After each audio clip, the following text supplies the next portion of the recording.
Comrade nazo ezibhlungu zithi wonke ama TVET colleges umfolozi TVET colleges abasebenzi ama-security ama-cleaner nengxenye abasebenzi abasebenza ngaphakathi abaholile okumbi-ke lokho ma-comrade. Njengoba sibhizi nokhisimusi kuyiwa nakonyuye abasebenzi abaholile whoever ophethe imali yabasebenzi kwi-department i-higher education akazi ukuthi abasebenzi abaholile abanye for 4 months abasebenzi besebenza kodwa bona bengaholi. Now umbuzo uthi kuzokwenzekani uma kuvulwa izikole? Nawu kumyalezo oqondile kubazali beingane umfolozi TVET colleges kuzobe kunenkinga kakhulu uma sekuvulwa ama-TVET colleges ngoba abasebenzi nabaqashi babasebenzi ama-contractors companies awanikeziwe imali.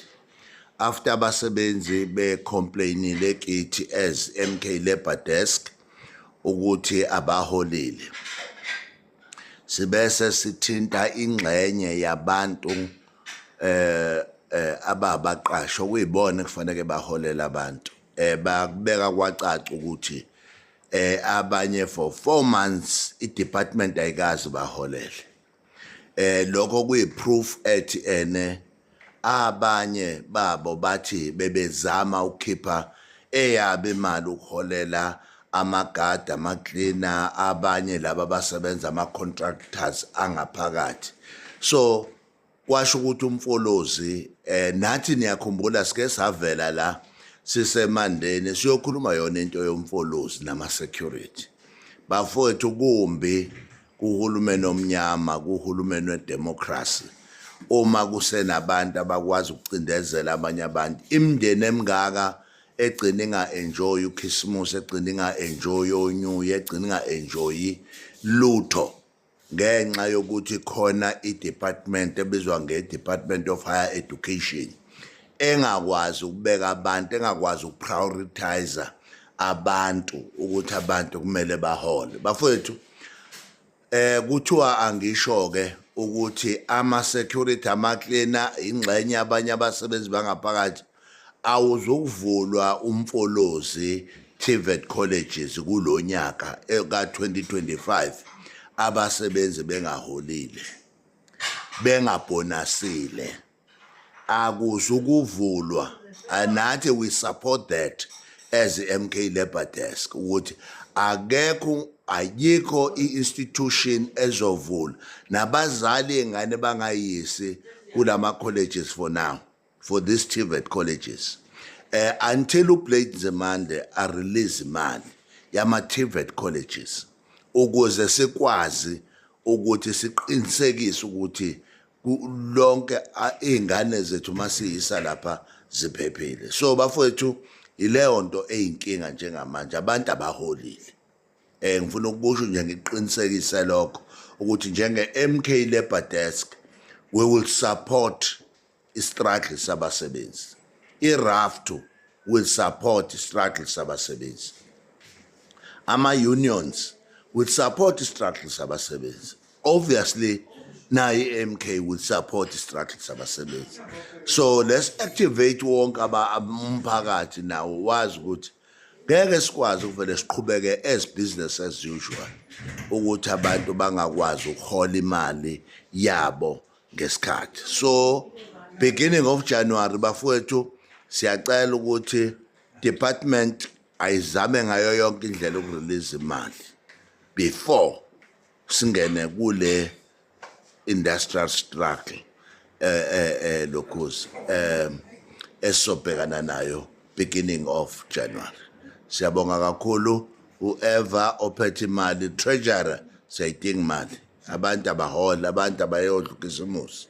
Siyabonga, we are giving you 3 days before December siyocacela ukuthi kushuthi hayi anizwani nokuholela abantu. Siyabonga. hayi nansi Victory Makomanda. Kade sibhekene neyikhova ezimnqini. I-security ke lengikhuluma ngayo. But ke sakhuluma noNdlovu abafowethu bebengayitholi i-bonus. But ke njengamanje bajabule bonke.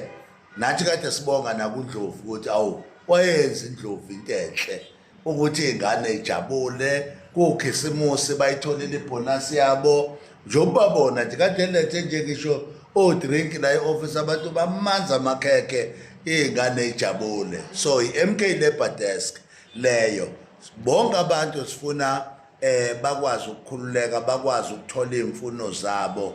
Bonke abantu sifuna kumi exploitation, unfair labor practice, unfair dismissal, zonke lezi zinto kuma security. In fact ilapho khona sifuna ukuspecialize khona nakuma cleaners, ama mines, ama truck. Hey sifuna ukuba sure ukuthi bonke laba bantu abaxabaza uthini ke ntomba utshene nje ukuthi ujabule kanjani, abasebenzi bajabule kanjani ukuthola imali zabo. Umkhonto ukwaza nje. Gwaza Mkhonto Gwaza. Mandibingelele Bethunani kuninonke o security especially. Bethunani ndimele ukuzobulela kakhulu kwi-Labour Desk ubaba umongameli uBishop ngokuthi asithethelele Bethunani wema kwicala lethu lama security eKwaZikhova singazange sayifumana ibonus for 5 years kodwa namhlanje sijabule ngeyona ndlela. Asiyazi ukuthi singathina ngoba nje bengilethe nje just 2 liter ye-Coke at October nje. Sijabule sisonke Bethunani nabantwana bethu Bethunani bajabule sikwazile ukucosha phana pha ukuthi balale bedlile. Ndibonge kakhulu kuNdlunkulu weZikhova Bethunani singakhange sibe kanti samdisrespecta ukuthi sihlanganisa amehlo sikhiphe Bethunani ukuthi silambile hayi ngoba kuthini na kodwa wakwazi usimamela. Siyabulela kakhulu uNdlunkulu nethimba lakho directors bethu sithi Bethunani iNdlovu ayisindwa ngumboko wayo. Siyabonga iNdlovu ayisindwa ngumboko wayo. Siyabonga Ndlovu kanjeni. Ingane ejabulileke. Siyabonga kakhulu bafowethu. Ukhisimusi siyafisa nonke nudle kahle. Nonke bafowethu ukhisimusi nudle kahle. Siyazi khona abangaholile, siyazi bakwethu ukuthi khona abantu nje abangakaze bahole for 2 months. Kubhlungu kithi khona abangakaze babonase, kubhlungu kithi bafowethu khona abangakaze ke baye nasemaholidini.